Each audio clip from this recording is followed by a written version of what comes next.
The weight of the world rests squarely on the shoulders of U.S. President Barack Obama when it comes to the Syrian crisis. Obama says he has not made a final decision on how his administration will reprimand the Assad regime, but vows to take quick action.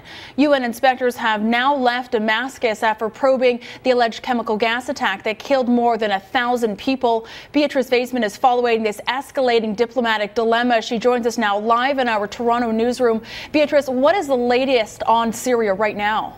Well, Alex, let's start with those very UN chemical weapons inspectors that you just mentioned there. It was a team of 20 scientists who spent the most part of the last 2 weeks in Damascus trying to look at all the evidence and see whether a chemical attack actually did happen there. We have some brand new video of one of these UN inspectors. It's actually the disarmament chief, Angela Kane, who arrived at JFK Airport in New York City late last night after spending 2 weeks in Damascus, as I said. And she'll be the one actually who will be briefing UN Secretary General Ban Ki-moon on all of her team's initial findings as these scientists do begin examining all the samples they did take, blood samples, urine samples, even soil samples from that Damascus suburb where this chemical attack is alleged to have taken place, Alex. And we know that Ban Ki-moon did speak with President Obama earlier this week, and it was just after that discussion that Ban Ki-moon actually promised to expedite the process and get these findings of these UN inspectors out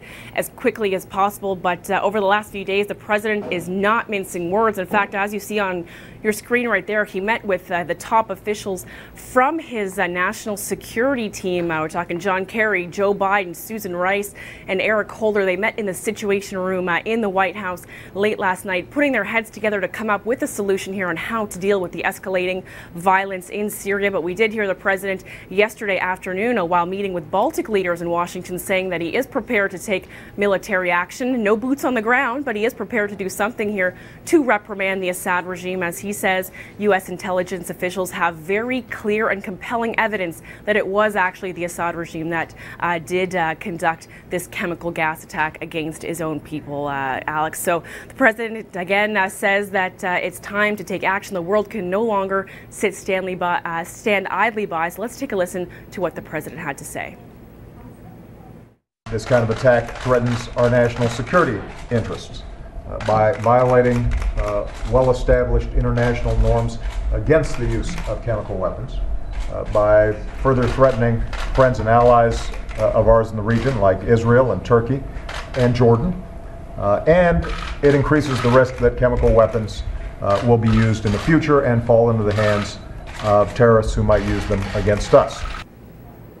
So we've heard the President, John Kerry, as well, briefing members of Congress over the last couple of days of the findings. And actually yesterday, the Obama administration released the findings of their unclassified report on the Syrian crisis. Let's go through a couple of those points quickly here now. So the first one, they say that the Syrian chemical weapons personnel were actually preparing for the attack before it even happened. They also find that the Syrian regime was told to prepare for a chemical attack, I should say, with gas masks. The U.S. also says Syrian rockets were launched from government-controlled areas into rebel-controlled areas. And there you see the death toll, according to the Americans now, 1,429 people dead as a result of this chemical gas attack. That includes 426 children, Alex. This death toll has actually jumped dramatically, about 4 times more than the numbers we were hearing just earlier this week. And Beatrice, what sort of response is the president now getting from members of his own Congress and the international community? Well, that is a very good question indeed. We heard members of Congress, really hammering at the president and his administration earlier this week for not consulting with them and not keeping them in the loop with what was going on. As they say, they need to know what's going on before they can give the green light for any kind of military intervention. As I said, Congress was briefed after that. And now we're hearing, though, from some Republicans who are saying there is no easy solution here, no matter what the solution, no matter what the outcome, military intervention or not, the crisis in Syria will likely continue. And here's actually how Rand Paul put it.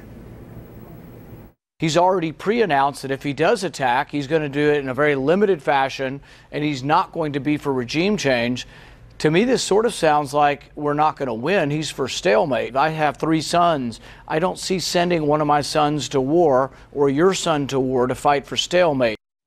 Also very important to mention here, as well as Rand Paul just said, the Obama administration here is not looking to intervene in Syria, looking for a regime change or to oust President Bashar al-Assad. They are, though, looking to send a very clear message that the Assad regime cannot use chemical weapons here moving forward. Also, the coalition of the willing, as they're calling it, is dwindling very quickly. UK dropping out of this plan, though, both France and Canada saying they do support the president in however he decides to proceed with regard to the Syrian crisis, Alex. All right, Beatrice Vaisman joining us from our Toronto studio. Thank you for this, Beatrice. Thanks, Alex.